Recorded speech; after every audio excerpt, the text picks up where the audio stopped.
L'aire totale d'un cylindre. Alors, l'aire totale d'un cylindre, ça ressemble un peu, même beaucoup, à celle d'un prisme. Donc, une formule qui est pratiquement exactement la même. Donc, c'est celle-ci. L'aire totale d'un cylindre, c'est égal à 2 fois l'aire d'une base plus l'aire latérale. Dans un cylindre, la base, c'est un disque. Alors, on va se servir de l'aire d'un disque, la formule d'aire de disque, pour être capable de calculer l'aire de la base de notre cylindre. Autre chose, pour son aire latérale, eh bien, étant donné que dans un cylindre, l'aire latérale, ou le périmètre de la base, je devrais dire, donc le périmètre de la base, vu que le périmètre de la base, c'est un cercle, bien, on va se servir de la formule pour calculer la circonférence d'un cercle, c'est-à-dire 2πr. Alors, quand on met ça en perspective, on se rend compte que l'aire totale, qui est égale à 2 fois l'aire d'une base, eh bien, une base, donc l'aire de la base, plus 2 fois l'air, plus 2πrh, mais en fait ça c'est la partie qui est ici, c'est périmètre de la base fois la hauteur du prisme. Donc, cette partie-ci de formule, donc 2 fois l'air de la base, ben dans un cylindre, ça donne ça. Et pour ce qui est de périmètre de la base fois la hauteur, et ben dans un cylindre, ça donne 2 fois pi fois r fois h. On va aller voir dans les exemples qu'est-ce que ça donne. Alors, premier exemple, on a un cylindre avec un rayon de 6 pour ce qui est de sa base, 6 cm, une hauteur de cylindre de 9 cm. Alors, étape 1, même principe que pour les prismes, on va calculer l'aire, oups, mes crayons, on va calculer l'aire de la base.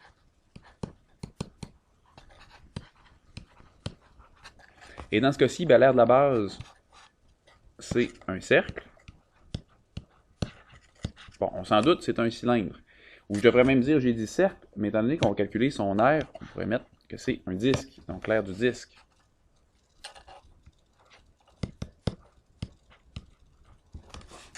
Alors, on va calculer l'aire du disque avec la formule correspondante. Donc, l'aire d'un disque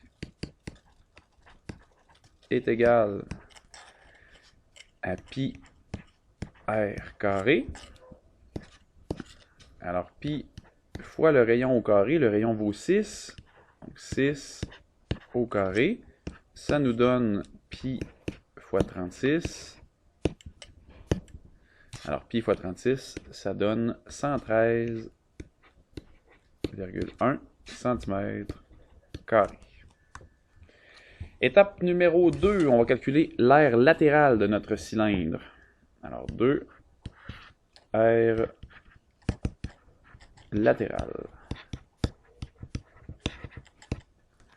Alors, l'aire latérale de notre cylindre, la formule pour l'aire latérale, c'est toujours la même chose pour les prismes et les cylindres. Donc, l'aire latérale est égale à périmètre de la base fois la hauteur du prisme. Dans ce cas-là, le périmètre de la base, ben, on se rappelle, ça va être la formule de circonférence de notre base, de notre cercle. Alors, 2 fois pi fois le rayon, donc ça c'est égal au périmètre de notre base, fois la hauteur de notre cylindre. Donc 2 fois pi fois r, 2 fois pi fois notre rayon qui vaut 6, fois la hauteur de notre cylindre qui vaut 9. On fait nos calculs. Donc c'est que des multiplications. Étant donné que c'est que des multiplications, il n'y a pas d'ordre à respecter, donc je peux le faire, il n'y a pas de priorité nécessairement. On le fait dans l'ordre dans lequel on les rencontre. Alors 2 fois pi fois le rayon fois la hauteur, ça nous donne 339,3 cm². Étape 3 maintenant, aire totale.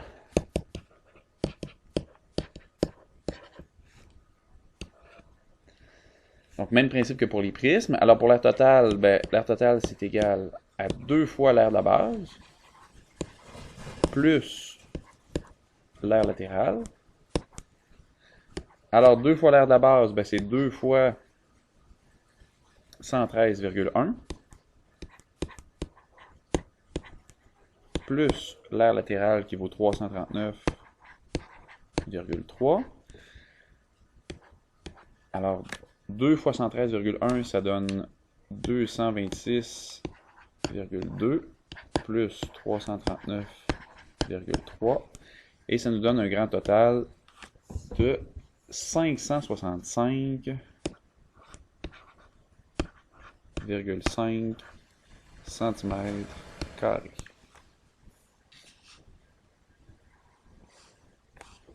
Alors notre réponse, 565,5 cm².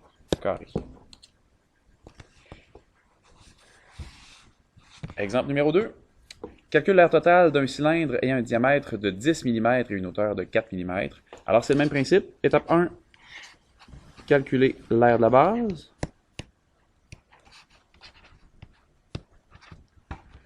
Alors pour ce qui est de l'aire de la base, eh bien, ce sera l'aire d'un cercle. Ou un disque, là, un petit lapsus.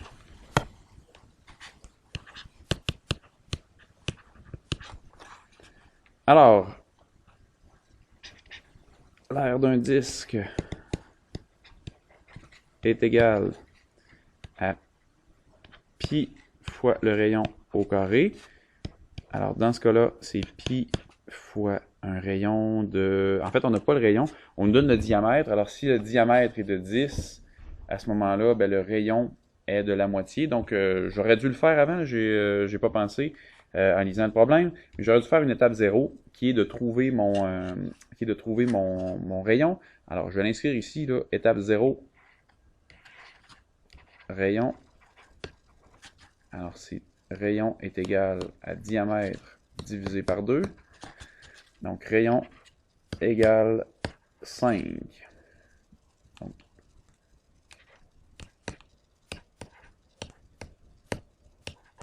6 divisé par 2 qui donne 5. Alors, je replace ça maintenant dans ma formule d'aire de la base. Donc, 5 au carré. Alors, 5 au carré, ça donne 25. Donc, pi fois 25. Ça nous donne 78. Là, je vous dis ça de mémoire. Je ne l'ai pas devant le visage. 78,54. Et ça, c'est des millimètres carrés. Étape 2. L'aire latérale.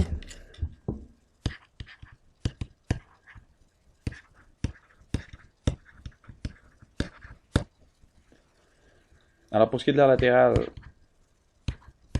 c'est égal au périmètre de la base fois la hauteur du prisme. Alors, périmètre de la base, on se rappelle, ça se trouve être la circonférence dans un cylindre.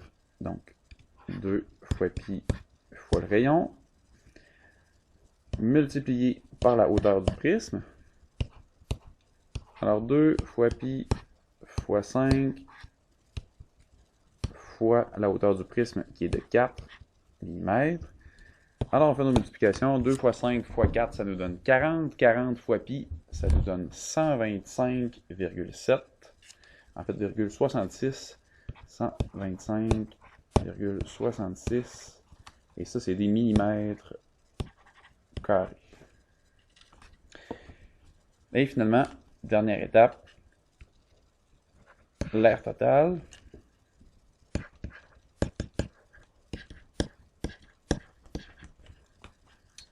Alors, pour ce qui est de l'aire totale, on additionne 2 fois l'aire de la base avec l'aire latérale. Alors, 2 fois l'aire de la base, eh c'est 2 fois 78,54 plus mon aire latérale qui est 125, je vais l'écrire un petit peu en bas, 125,66. Alors, j'additionne tout ça. Et ça me donne un grand total de 282,74 mm². Donc 282,74 mm². Exemple 3 maintenant. Donc, une entreprise fabrique des contenants en forme de cylindre et pour ces contenants en forme de cylindre, il faut savoir, dans le fond, c'est quoi l'air qui correspond à ce couvercle-là. Donc, ce qui est important de comprendre dans le problème, c'est que le couvercle, il est creux à l'intérieur. Donc, ici, le fond est inexistant. Donc, il y a une seule base, il n'y a pas la deuxième. Donc, pas de fond. Alors, s'il n'y a pas de fond, bien, tantôt, dans notre calcul d'air total, on va compter seulement que l'air latéral est l'air d'une base, étant donné que dans ce contexte-là particulier, il n'y a pas de fond à notre contenant. Alors, l'étape 1 là-dedans, étant donné qu'on n'a pas la hauteur du cylindre, mais que c'est possible de l'obtenir avec les informations qu'on a dans le problème, c'est ce qu'on va commencer par trouver. Alors, on dit dans le problème qu'il y a 100 DVD et que chaque DVD a une épaisseur de 0,15 cm. Alors, on va commencer par calculer la hauteur de notre cylindre avec ces informations-là. Donc, étape 1, hauteur du cylindre. Alors, la hauteur du cylindre, qu'on va représenter par H, est égale au nombre de DVD ou de CD multiplié par la hauteur ou l'épaisseur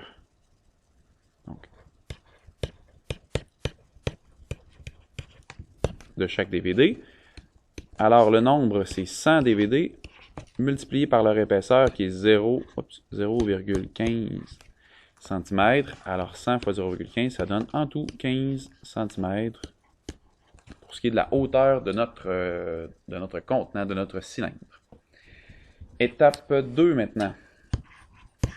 On va calculer l'air de la base, l'air d'une base.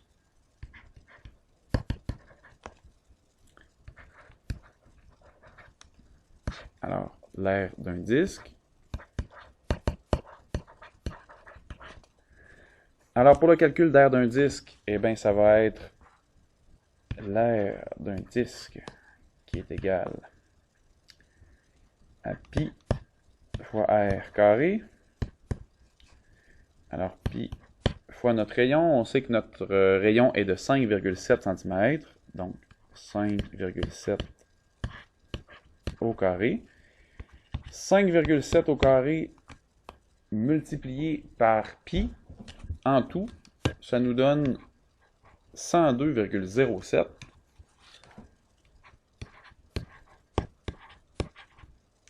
Et ça, c'est des centimètres carrés.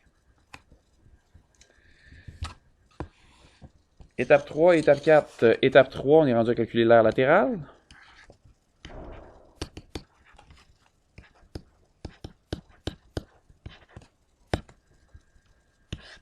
Donc, l'air latéral est égal au périmètre de la base fois la hauteur de notre prisme. Périmètre de la base, ben, c'est 2 fois pi fois le rayon fois la hauteur du prisme. Alors, on remplace 2 fois pi fois le rayon qui est de 5,7 fois la hauteur du prisme qui est 15 qu'on vient de trouver. Donc, on fait notre calcul, on fait nos multiplications. Là, on multiplie tout ça ensemble parce que c'est que des multiplications qu'il y a dans cette partie du problème-là. Et ça nous donne 537,15. Et ça, c'est des centimètres carrés. Et finalement, l'étape 4, R total. Et là, je vais spécifier dans mon calcul d'air total, entre parenthèses, une seule base. Je spécifie une base parce que normalement, dans le calcul d'air total, on aurait deux bases. Alors nous, dans ce cas-là, il va y avoir qu'une seule base. Donc l'air total, dans ce cas-là, ça va être égal à l'air d'une base. Pas multiplié, mais additionné, c'est-à-dire avec l'air latéral. Donc l'air de la base, c'est 102,07 plus l'air latéral qu'on vient de calculer, 537,21. Hop, mon erreur, tantôt j'ai fait une petite coquille, c'était pas ,15, c'était 537,21.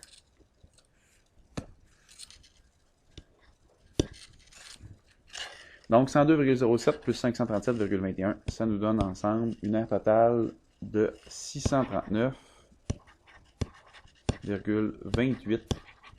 Et ça, c'est des centimètres carrés. Donc notre réponse, 639,28 centimètres carrés.